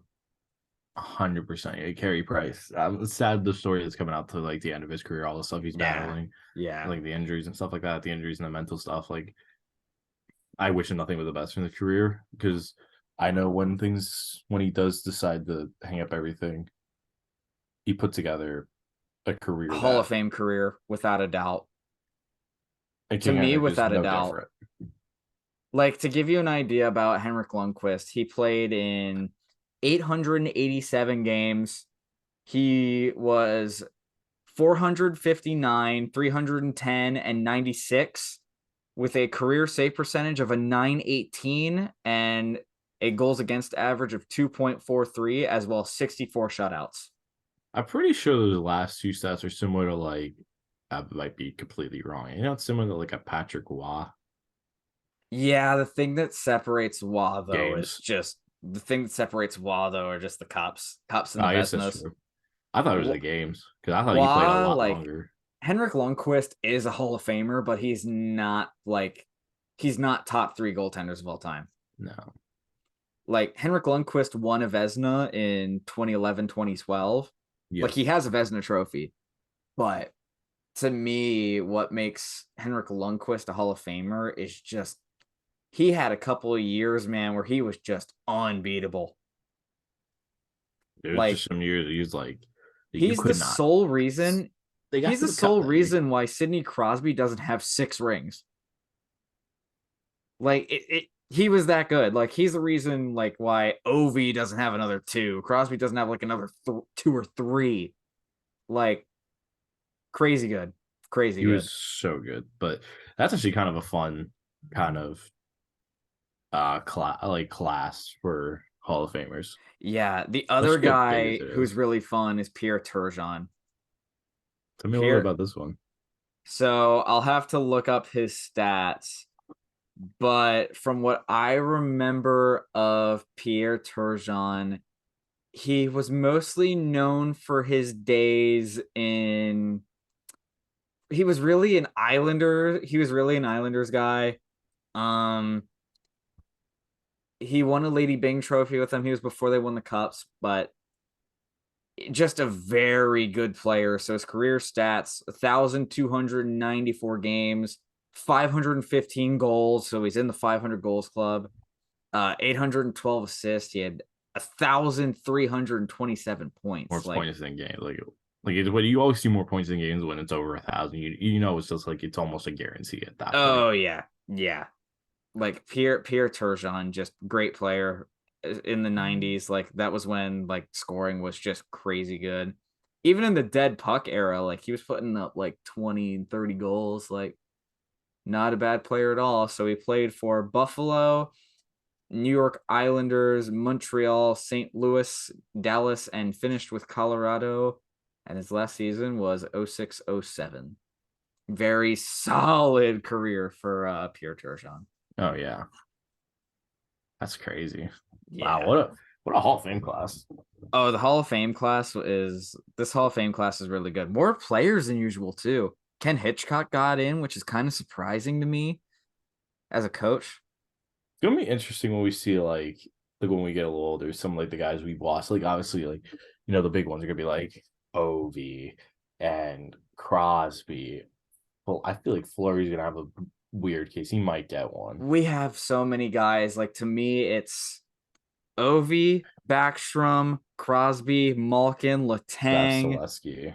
Vasi, Fleury, Stamkos, Kucherov, McDavid, Stamkos, David Draisaitl. Draisaitl. There's an argument for John Carlson. You could even argue. I feel like Bergeron could be up there. Bergeron, Marchand, even maybe. Marchand. From my days growing up, Zdeno Chara, Daniel Chara. Oh my goodness. Kane and Taves, Yes. Spezza. Duncan Keith, Jason Spezza. God, there's so many guys. There's That's so many crazy. guys. It's only getting better as well. It's crazy. I really think like if Joe like you, Pavelski's in that oh my god, conversation. Pavelski, yes, Patrick Thornton. Marleau, Joe Thornton. So many guys. Oh, If Eric Carlson ever wins a cup, there's an argument. Cale Makar, Nathan McKinnon. Like, there's just so many guys. so much talent in the league. It's So many like I guys. said, that's why we get so frustrated about like things like the Coyotes and stuff like that. Yeah. And like I got frustrated with like all the stuff with the Sens until recently. Mm-hmm. It's because stuff like that ruins like what I think right now is the best time to be a hockey fan ever. Because the sport's Since the 80s. better than it's ever been. Like the NHL and the Coyotes are just a prime example of this, where the NHL is just shooting themselves in the foot. They have the talent, they have the marketability, they just don't do it. And that's part Especially that makes it right now frustrating. is the perfect time to try and capitalize on it because the NBA is taking heavy hits right now with a lot of personal decisions they've made. The NFL's reeling a little bit in terms of loss. They've lost a little bit the last 2 years. Yeah. Not to the same degree. The NBA, they're bleeding right now a little bit in numbers. Hockey and the MLS need to like make moves, and the MLS is making moves. Like they got Lionel Messi to come Bro, to the I cannot MLS. believe I saw that Lionel Messi is what's he at Miami or something? Yeah, it's Inter Miami. As you're going down to Miami, you walk down the street and you see Lionel Messi. I'm like, oh yeah, you're just in shock. Best soccer player ever. Yes, like Mr. I'm gonna go sign at Saudi Arabia, Ronaldo. I'm a United man, so I can make these jokes. And the PGA Tour Merging with Live Golf too. Oh yeah. Yeah, that's a yikes. That was a yikes. But like just overall, like good times for hockey. They just need to market themselves better. I think I think they're gonna get in the there next eventually. 5 years, I think they'll be in a better spot than they are. Just move Arizona. Amen. Too hard for any. Yeah, I but will do it. first season of pond hockey in the books. It was pretty fun. And Uh, I guess to wrap up season one, I think let's before we head to like the charities and stuff. yeah, I think let's give a little breakdown of like I think what's this season, what this first season like meant to us, and I oh think yeah, kind of why we never really like we've kind of glanced about it, but I think let's kind of like address like what kind of started this all up because for fun facts for everybody, 1 year ago we didn't even know each other really. yeah. Like we were We like, might have talked once or twice yeah, because like we talked in passing a lot, but we didn't really like have a solid friendship until this year. like October, September, Yes, October. Yeah. And then, October because September I really first met you in September. We were working yeah, when I was working with our friend, the one I went up to up in Wexford yeah, for the event, and the two of us were running a stand for a club at Duquesne yeah. at an expo, We're and you came Duquesne by. students. Yes, we are, and proud of it. I'll always stand by it. I'm proud of being Duquesne. I'll always stand by that Yeah. because I had bad experience with George Mason. I will always stand being proud of Duquesne, but we started off then, and I think that's when I first met you, like as a friend. Yeah. We met each other at that table, and then I started coming to the club more regularly because I had time freed up for reasons I'm not gonna get into. But just after that, like we just clicked for like every time we saw each other, started talking more, got to know each other's interest, and like you I think said right you were around, doing a radio yeah, show at WDSR, and I was I like, think at that time as well. I started showing up more at the TV. We chill at both TV studios, one on the yeah, bottom of the campus, one like the big building at campus. I always would go to class for one at like the Union. That yeah, one day you started popping in, and you started popping in more and more with me and my friend Harley, who shout out to Harley for DSR by the way. He's helped make a lot of this possible. we gotta have a fun episode with him. Oh, he's coming on at some point. I will talk with him Yeah, about we it. gotta have a fun episode with him. I think we should have him on. Oh, we definitely will for We season 2. should Don't do like, worry. because I don't know if Harley's like a big hockey fan, but we should like get on here and have him like do a tier list of like which hockey jerseys are his favorite or something like We need that. to, Like something we fun. need to do something like that with him, your Yeah. your girlfriend, a Or few like hard others. names to pronounce. So it would be really funny bringing on because like Harley's not much of a hockey guy, but Yeah. it'd be funny bringing on like our friend Harley, Megan, people who Oh aren't as God. much sports people. If I bring Meg on, like the It'd be so funny much thing with funny her, bringing on people who like aren't as sports junkies as yeah, like we are. We are. I think that's also why we clicked as well as we did. We're both painfully addicted to sports. we are both absolute nerds and addicted to sports. Like Yes, because it's I've joked with so many friends. You give me or Buffalo Wild Wings, like a bunch of games to watch and no homework. oh yeah. That's more addicting to me than any alcohol, drug, or any sort of we'll just say pornographic material. Oh dear. Oh God. Oh God. I'll just say that. I'm only saying that Oh because God. I only say those three things because those are things that people get addicted to because Yeah. it's unfortunately sad in reality of life. Yeah. So I joke about it all the time because like sports is something that I put a heavy emotional investment in and I care about it deeply. So when I had a friend that I felt like really kind of meshed with that, I wanted to bring this to him because credit to Jimmy, like especially through the last few months, it's been tough on me because I haven't been able to help out as much because of school and my summer Yeah. class and my job, and that's what's made all this so well is that Jimmy has, he's really like you've taken something in which I don't know what was your experience with like radio podcasts, like all that sort of stuff. Is it this like your first like So big experience, this or is do you have like one? this is like really my first experience with it. Because like my whole thing about wanting to start this was like I've been listening to shows like for a long time. It was something that I've always been interested in, but like just from my schooling, like I've always been good at like the number side, and like it's something I've been good at. So like that's why I'm a math student. Like I'm a psych student too, because I like to break stuff down a lot. And this was always like a hobby I had on the side. So like growing up, I was always like a big hockey fan. Like it was just like the one thing that I just always enjoyed. Like as long as I could remember, I was like sitting down watching games. Like first big memory of the sport was watching the 2008 Stanley Cup final and the 2009 Stanley Cup final with my family, like my dad, my uncle, my sister too.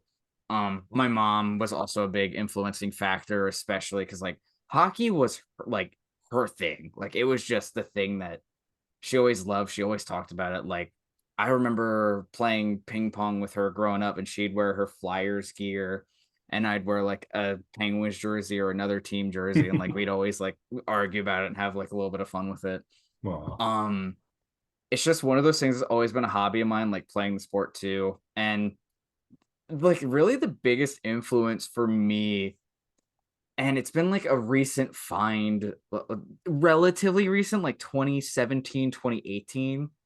Just Steve Dangle was like the big influence for me because like I just remember like yes. watching his videos, and like they were great, they were funny, like you understood what was going on. I'm like maybe I can do that for more teams in the league. Like it's something that like you start to see more growth in it over the last couple of years. Like more teams are covering, or like more guys are covering more teams. So like you got guys like Eck on YouTube, you got the hockey guy, you Hockey got guy, hockey yes. psychology. Like those guys are fantastic at what they do.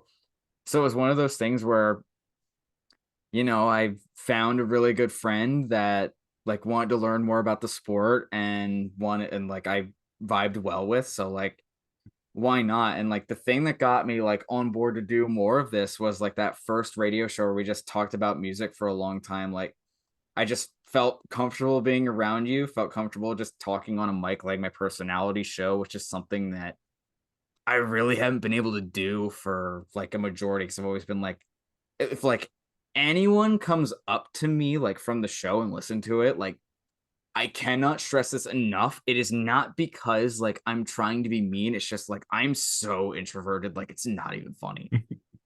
But I know, it's I just fully get that. finding comfort is really just the big thing.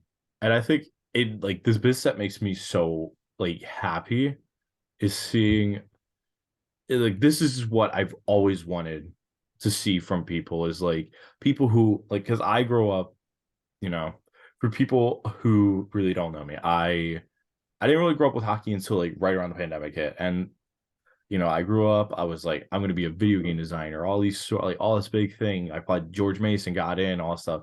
Pandemic hits, and I just was not happy with my life. And basically did a 180. It went from wanting to make games to like wanting to promote stuff and you know share people's stories and all this sort of stuff. And to find someone like as a great friend of like as like you and see like you got this interest and it's like it's something that like you gave the idea and like you talked about it with me and I heard every detail and it just rang in my head like I should visualize every single bit that you wanted to do. And I could look right at you and know, A, you could make this possible because I know damn well from getting to know you last year. Now, when you put your mind to something like you did with this show, because I've been the one kind of been along for the ride as I've watched things grow, and you put so much effort in this show from the promotions to the charities, which we will be right there with very soon, Yeah. and just everything there. So from every ounce of growth, like it came from the amount of hard work, time, and determination you put in. And I think that's why I've loved this season so much. Like Oh from yeah. from just like messing around from our absolutely god awful predictions to watching the Leafs come back basically on mic that night for an Yeah. episode to watching us just bicker about stupid stuff Oh to just God. to all the stuff that's even coming in the future. Because, like I said, folks, this is season one. Yeah. And even for the viewership we got for season one, this was far and beyond anything I think we've even expected. Yeah, because like we got a lot more Spotify listeners than I would have ever dreamed of. Like we're gonna hit a point where like we're gonna have more growth. Like a big goal of mine, like to try to start doing is like do like shorts or like TikTok bites. Try to get like short little clips of us out there, get our This names will be out where there. I'm coming in, folks. So Yeah, we're gonna be trimming this down. We're gonna be making some funny yeah. clips for everybody. We TikTok, might have to YouTube hire Shorts, an editor. Instagram Reels. Might have to hire an editor or something, get We're someone gonna be on making board some.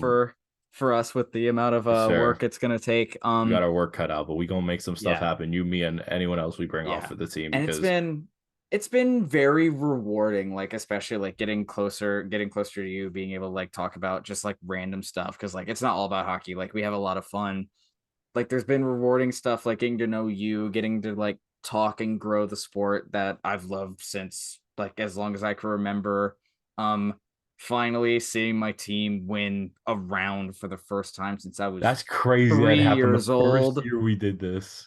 Granted, I'm disappointed of how it ended, but like especially with the timing of everything, like just getting out there, like getting like my reactions out there, like talking to you about it, getting my girlfriend who like just didn't really know a lot about hockey, but like she was very open minded. Like the best experience this year in hockey that I had, like not including starting the show, was when she surprised me with glass seats to see the Penguins of the Leafs play. Like that was just like top tier, great thing. Like, That was such a good, it yeah, was such a fun time. Bad, painful on my end because they lost 5-2 that night. Thanks, Pence. good for me. But All the goals were it was scored in front of crazy. It me. was so much fun to watch that game, like with Yeah, friends and stuff like that. So, like this last 2 years have made me big hockey fans through some of my friends. One or two of my friends who just graduated went back to Philly. I think one of them is watching this. One of my friends watches this show as well. My nice. friend from Philly, he's a big Penguins fan as well. So, to my friend Liam, I hope you hear this, man. You're one of the biggest reasons I got in the sport as well, along with Jimmy. So I can't thank you both enough because you both And I've got yeah, so much from this from Steve Dangle. That's why I love that you mentioned that because yeah, that's pretty much where I picked it up from them and SDP. And it's so sad to see he's leaving sports and all that stuff because I think he did such a fantastic job there. But oh yeah, I'm so happy to see where he goes with, like the podcast stuff like that because they put so much yeah. time and effort to it, and it's generally like for hockey, that's my favorite content right there. Yeah, and like the guy is just like way more important than he thinks he is. Like he's done great for just like growth of like the hockey media in general, getting a lot more people on board, He's probably great one of the at single growing biggest the reasons game. hockey media has exploded the way it Yeah. is. And it's From good his for the yeah, fantastic for the sport. from his personality, the Steve Dangets to the trade trees, like half those trades I never would have even known about, Yeah. like without seeing some of the information that It's he gave. great for people like first getting into the sport. Like when you're confronted, like, hey, look at this big trade that happened like a ton of years ago. Like it's just like the trade that the Cowboys and Vikings had that built the With Cowboys Herschel Walker. dynasty. Like it's the similar thing where like you can reference these things and like know more about the sport. Like it's just really important. It's great the way he did it. It's that's why I'm so as we come to the end of season one, we cannot thank every there's no amount of thanks to say how far we've come in such a short time in just starting to build up an audience. And Yeah. like I said, season two, we going bigger, bolder, wilder. Nah, maybe not the last one, We're but gonna say maybe. swear words. We already I have. mean, we already we can't what we hit August unless we don't do it via DSR Airways. I think But we will. we'll make it all We'll work. make it But work. you all just are the reason we've started this. Like we both put down an idea in mind, but the amount of support we've received it is always just it means the world to us. You have no idea. Yeah, it really has been like thank you guys for tuning in. Like I know these episodes are like really long, but like you guys been great, like especially with like this week like we've had like just life throws challenges, and it's just like one of these things where like you could sit down, relax. Like that's one of the goals of this show. Like especially like I was telling Nick earlier, like the show isn't meant to be like a big stress for really like anyone involved. It's meant to like just sit down, chill, have fun. So like it's one of those things where I don't want this thing to become like, oh, like we got to do this thing. Tedious, yeah. Because if it ever becomes one of those things where it's like it's just not that fun to do, it's not really worth it. Like it's one of those things where like it's like with anything, like if you end up missing something, then like it's okay. Like it's one Yeah, of we those can things make it where up. We can make it known. We will always let exactly. you guys know because we don't want to stress ourselves out, but we also want to. We also give the promise of always letting you guys know. Yeah, and just being laid back instead of stress, it just gives everyone a better experience overall, not only for you guys, but for us. It lets us be more laid back, lets us talk as friends. Like it's just one of those things where it's important to be comfortable, and like that's the main mission of this entire show. It's not only for like us two to be comfortable talking about whatever we're going to talk about on a given show. It's like you guys being comfortable with what you're hearing. It's like we want to be welcoming for all. I think we've done a really good job at that. With the um charities we've been doing. yeah, and like especially with this month being Pride Month, it's the biggest thing to me was like not just changing a logo for the sake of changing a logo. It's like we wanted to do something that like actually benefits people, and like that's just the biggest thing that I wanted to do is like do something to help people at the same time. Like maybe we're a like stress relief for like a young kid who's not doing that well and wanted to find more about hockey or wasn't able to watch hockey on their TV because something happened, or like someone who maybe can't afford like the NHL sports packages on TV who still wants Mm-hmm. to consume the games. It's stuff like that. Like it's something that like I just want to find a way to help people with, like not only understand the information but also like Feel welcome to the game. exactly. So I think with that out of the way, I think we should wrap this up. Put a nice little bow on the season by ending with two big uh brain Big brain. big brain two big charities that we put out or we got ready for tonight. I'm gonna let you take over because I'm struggling with words here. All right, I will take over with mine if their website will allow me to load up their site to properly shout them out. All right. So, the first charity that I want to shout out is GLSEN. And GLSEN, their mission is that every student has the right to a safe, supportive, and LGBTQ inclusive K through 12 education. They are a national network of educators, student, and local chapters making this right a reality. Their research and experience has shown that there are four major ways that schools can cultivate a safe and supportive environment for all their students, regardless of sexual orientation, gender, or identity of expression. So basically, what they do is they develop supportive educators. So they develop a healthy environment for students in the community to learn and feel welcome.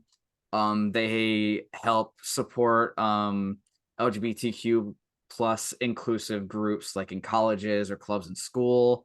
They do comprehensive policies as well, and they also have an inclusive curriculum, especially in these times where the community is trying to be censored and silenced. I think this is more important than ever, not just to foster a community, a welcoming environment, because that's important, but it's also important to educate people on like just their history, like just to keep ignorance at a low, because I think that's like a majority of this problem is just blind ignorance, because ignorance leads to confusion, confusion leads to hate.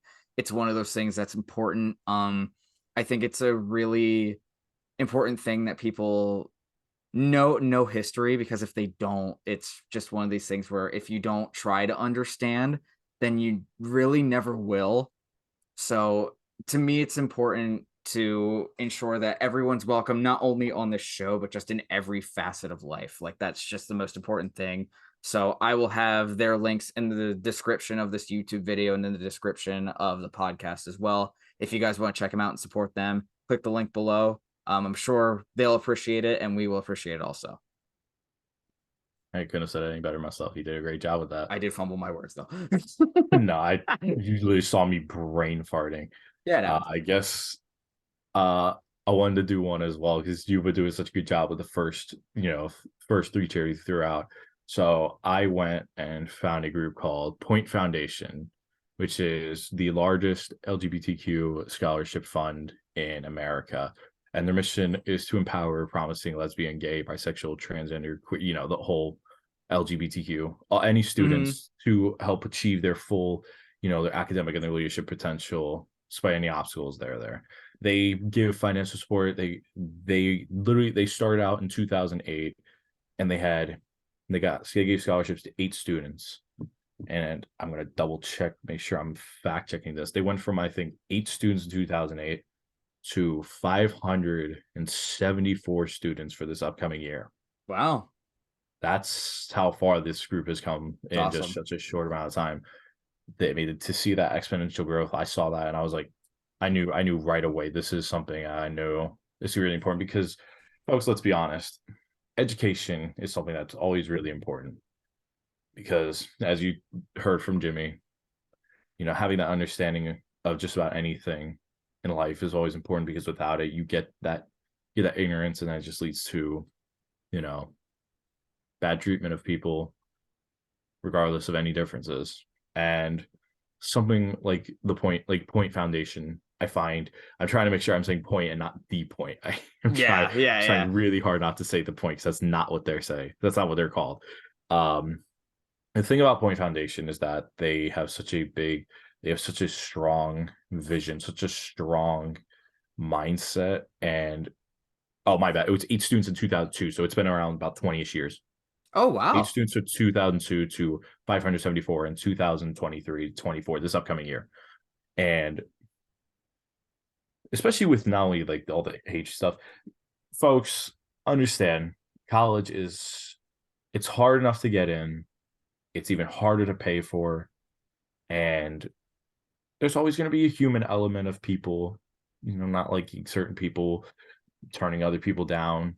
So having a scholarship like this who helps people in the LGBTQ community and makes them all feel welcome and feel like, higher education's for them, and all that stuff is really important, because having that feeling of feeling important, feeling important while in the college environment, I think is the first step to leading to success. And I can talk from this experience because I think from any person that feeling important and involved in college, I think it helps your brain, it helps your mindset, and it makes you want to be, more involved, more independent. Like, it makes you happier, just feeling that way, and having that sort of support from a foundation like Point Foundation is so important. So that's the second charity that's going to be in the description, is Point Foundation, PointFoundation.org, and you can leave donations or just read about it. This is a cause I think is really important.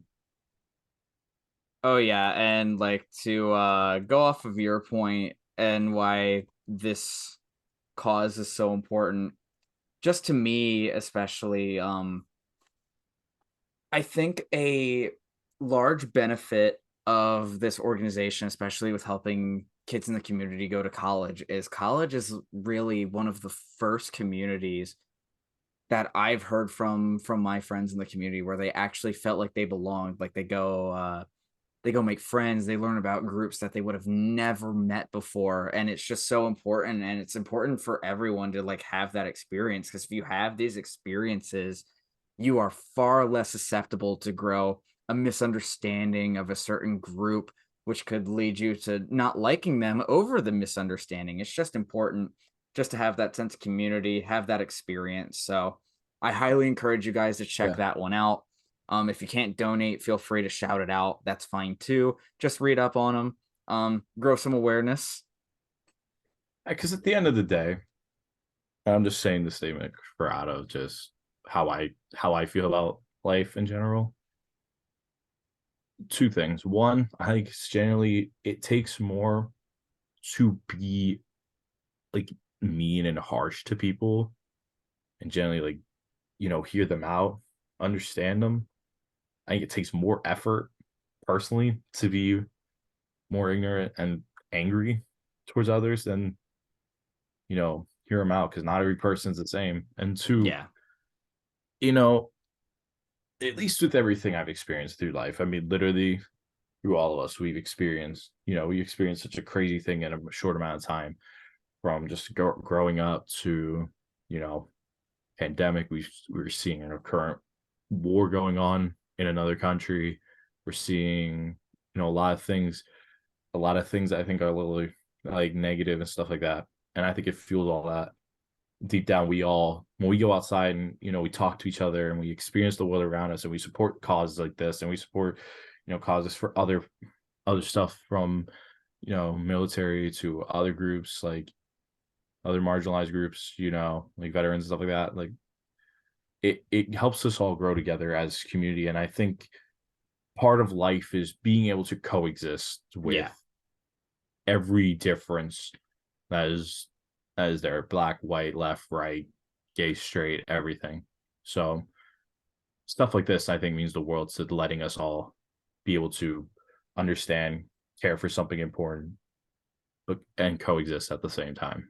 Oh yeah, absolutely. And like this isn't going to be just like a June thing. Like we're going to do like we're going to do a bunch of charitable shout outs just in Sorry for the rant. general. We're going to do a lot more just in general. So stay tuned for that. But just to kind of cap off this episode, thank you guys so much for tuning in to these episodes like each and every week. Like I know there's like a bunch of you guys who go through these episodes, especially this one that's going to be like 2 hours long. It's on two Like hours, yeah. it's it's crazy. Like the people that stick around, like we can't thank you guys enough. Mhm. Especially like if the show gets big, like we're gonna remember everyone from our first subscriber to like even if we get to like 10,000, like we're gonna remember all of you. Like it means a lot to us. Um, we will be back next week. I will be in a different location again because Again.